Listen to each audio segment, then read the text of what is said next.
بسم اللہ الرحمن الرحیم۔ السلام علیکم۔ نماز تہجد بڑی فضیلت اور برکات کی حامل ہے۔ اگر کوئی چاہتا ہے کہ اللہ تعالیٰ اسے نماز تہجد کی توفیق عطا فرمائے، اللہ اس سے راضی ہو جائے، اللہ تعالیٰ کے ہاں اس کا مقام بلند ہو جائے، تو میں 5 کام آپ کو بتاؤں گا۔ جو بھی بندہ یہ 5 کام کرے گا تو اللہ تعالیٰ اسے نماز تہجد کی توفیق عطا فرمائیں گے۔ یہ 5 کام ایسے ہیں کہ جو بھی بندہ یہ 5 کام کرے گا تو میں گارنٹی کے ساتھ کہتا ہوں کہ ضرور بھی ضرور اسے تہجد کی نماز کی توفیق عطا ہوگی۔ آج ہم کہتے ہیں کہ لارن لگایا لیکن جاگ ہی نہیں ہوئی۔ بندہ لارن کے ساتھ نہیں جاگتا، یہ اللہ تعالیٰ کی توفیق ہوتی ہے کہ بندہ نیک کاموں کی طرف چلنے لگتا ہے۔ صحابہ کرام کے دور میں لارن نہیں تھا، موبائل نہیں تھے، لیکن وہ باقاعدگی کے ساتھ تہجد کی نماز ادا کرتے تھے۔ اس کی کیا وجہ تھی؟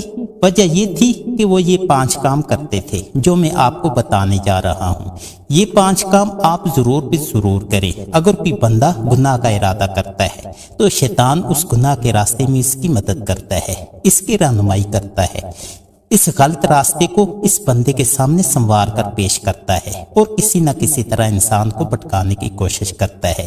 حضرت عبداللہ ابن مسعود رضی اللہ عنہ فرماتے ہیں کہ یہ بات نبی کریم صلی اللہ علیہ وآلہ وسلم نے ہمیں اس انداز سے سمجھائی، اتنے آسان طریقے سے سمجھائی کہ سب کو سمجھ آ جائے۔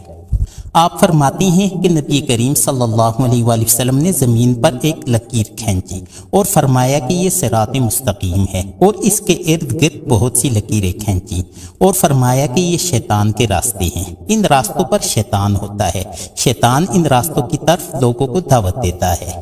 اور نبی کریم صلی اللہ علیہ وآلہ وسلم نے فرمایا کہ اے میرے صحابہ، یہ جو میں نے وسط میں لکیر کھینچی ہے یہ اللہ تعالیٰ کا راستہ ہے، اس پر چلتے رہنا اور دوسرے راستوں پر مت چلنا۔ اس سے پتہ چلا کہ غلط راستوں پر چلنے میں شیطان مدد کرتا ہے، اور جب غلط راستوں پر چلنے میں شیطان مدد کرتا ہے تو صحیح راستہ پر چلنے میں رحمان مدد نہیں کرے گا، اچھائی کے راستہ پر اللہ تعالیٰ کی مدد ہوتی ہے۔ یہ بات صحیح نہیں کہ مجھے نماز کی توفیق نہیں مل رہی، یہ ہمارے اندر کی کمی ہوتی ہے۔ اگر ہم نماز کی طرف آنے کی کوشش کریں گے تو اللہ تعالیٰ مدد کریں گے اور نماز کی توفیق مل جائے گی۔ بندہ کوئی بھی نیک کام کرنے کی کوشش ہی نہ کرے اور کہے کہ مجھے توفیق ہی نہیں، یہ بات غلط ہے۔ کہتے ہیں نا کہ ہمت مردہ مدد خدا، ہم خود اچھائی کے راستے کی کوشش کریں تب ہی ہمیں اللہ تعالیٰ اچھائی کی توفیق دیں گے۔ میں آپ کو 5 کام بتانے جا رہا ہوں، اگر آپ یہ 5 کام کریں گے تو اللہ تعالیٰ آپ کو تہجد کی نماز کی توفیق عطا فرمائیں گے۔ آپ 1 ہفتہ تک یہ 5 کام کر کے دیکھیں، میں آپ کو گارنٹی دیتا ہوں کہ اللہ تعالیٰ آپ کو تہجد کی نماز کی توفیق عطا فرمائیں گے۔ پھر لارن لگانے کی ضرورت نہیں ہوگی۔ جب تہجد کی نماز کا وقت ہوگا تو آپ کے دل کا لارن خود ہی آپ کو تہجد کے لیے جگا دے گا۔ اب وہ 5 کام کون سے ہیں؟ سب سے پہلا کام یہ ہے کہ پختہ نیت کرنا۔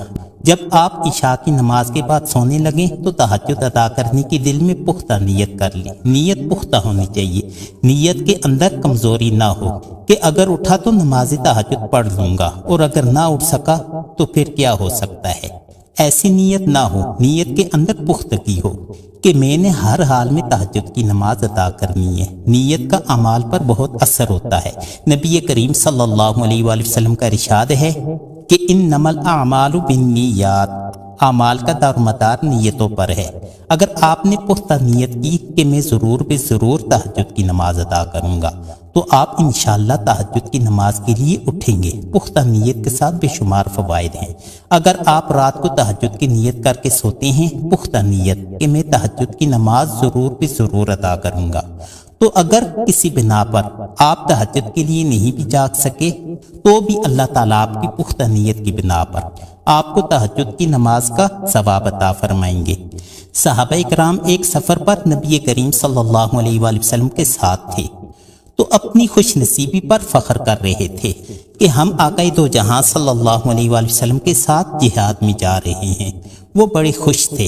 نبی کریم صلی اللہ علیہ وآلہ وسلم نے فرمایا کہ اے میرے صحابہ، تم میرے ساتھ چل کے اللہ تعالیٰ کی بارگاہ سے اجر پا رہے ہو، تمہیں نیکیاں مل رہی ہیں، جہاد کے راستے میں نکلے ہوئے ہو، لیکن کچھ میرے ایسے صحابہ بھی ہیں جو گھروں میں ہیں، اور گھروں میں رہ کر بھی وہ جہاد کا ثواب پا رہے ہیں۔ صحابہ کرام نے عرض کی کہ اے اللہ کے رسول صلی اللہ علیہ وآلہ وسلم وہ کیسے؟ تو آپ صلی اللہ علیہ وآلہ وسلم نے ارشاد فرمایا کہ وہ کسی کام کی وجہ سے جہاد میں نہیں آ سکے، لیکن ان کا جہاد میں آنے کا پختہ ارادہ تھا۔ حالانکہ وہ جہاد میں نہیں آ سکے، لیکن ان کی پختہ نیت کی وجہ سے گھر بیٹھے اللہ تعالیٰ انہیں جہاد کا ثواب عطا فرما رہے ہیں۔ سب سے پہلا کام جو ہے وہ پختہ نیت کرنا ہے۔ دوسرا کام جو آپ نے کرنا ہے وہ یہ ہے کہ آپ نے عشاء کی نماز کے بعد گھر آ کے سنت طریقہ کے مطابق سو جانا ہے، کوئی بھی فضول کام نہیں کرنا۔ نبی کریم صلی اللہ علیہ وآلہ وسلم نے رات کو عشاء کی نماز کے بعد فضول کاموں سے منع کیا ہے، لہٰذا رات کو جلد سونے کی عادت بنائے، کسی فضول کام میں مشغول نہ ہو کہ جس کی وجہ سے آپ کی نیند متاثر ہو۔ علماء کرام نے تو یہاں تک بیان کیا ہے کہ اگر کسی ایسی دینی محفل، جلسہ وغیرہ میں رات کو جانا پڑ جائے اور اس بات کا خدشہ ہو کہ اگر میں فلاں دینی مجلس میں گیا تو اس کی وجہ سے میری فجر کی نماز قضا ہو سکتی ہے، تو ایسی مجلس میں نہیں جانا چاہیے، کیونکہ دینی مجالس میں جانا مستحب ہے اور نماز فرض ہے۔ آپ مستحب کے لیے فرض کو کیسے چھوڑ سکتے ہیں؟ آج کل دینی محافل رات گئے تک جاری رہتی ہیں، جس کی وجہ سے خدشہ ہوتا ہے کہ کہیں نماز فجر رہ نہ جائے، تو ایسی محافل میں جانے سے منع کیا گیا ہے۔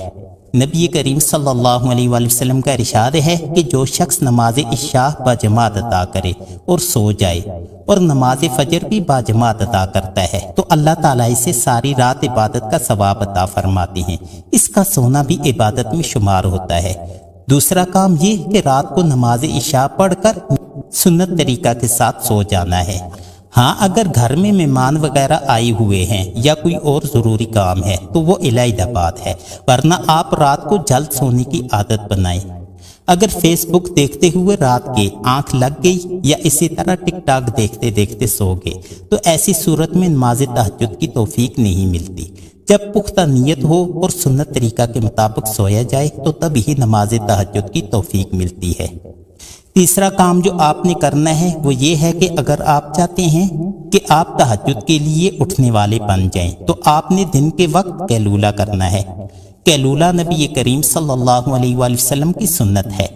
قیلولہ کہتے ہیں کہ دن کے کھانے کے بعد کچھ دیر آرام کرنا۔ نبی کریم صلی اللہ علیہ وآلہ وسلم کا ارشاد ہے کہ سحری کھانے سے دن کے روزے کے لیے مدد حاصل کرو اور دوپہر کو تھوڑی دیر آرام کر کے قیام اللیل کے لیے مدد حاصل کرو۔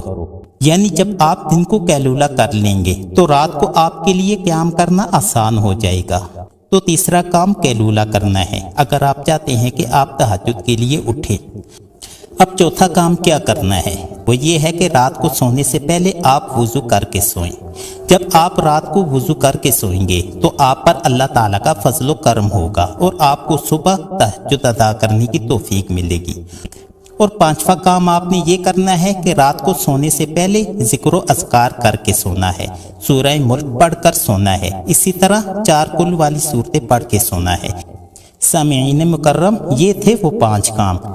اگر آپ چاہتے ہیں کہ آپ تہجد گزار بنیں تو آپ ان 5 کاموں کا اہتمام کریں۔ آپ ایک ہفتہ تک باقاعدگی کے ساتھ اور جس طریقہ سے میں نے بتایا ہے اسی طریقہ کے مطابق یہ کام کریں، انشاءاللہ اللہ تعالیٰ آپ کو تہجد گزار بنا دیں گے۔ مجھے امید ہے کہ آپ کو یہ ویڈیو پسند آئی ہوگی۔ آپ سب سے ریکویسٹ ہے کہ صدقہ جاریہ کی نیت سے ویڈیو کو لائک کر کے جتنا زیادہ ہو سکے اپنے دوستوں احباب وغیرہ سے شیئر کریں تاکہ یہ پیغام زیادہ سے زیادہ لوگوں تک پہنچ سکے۔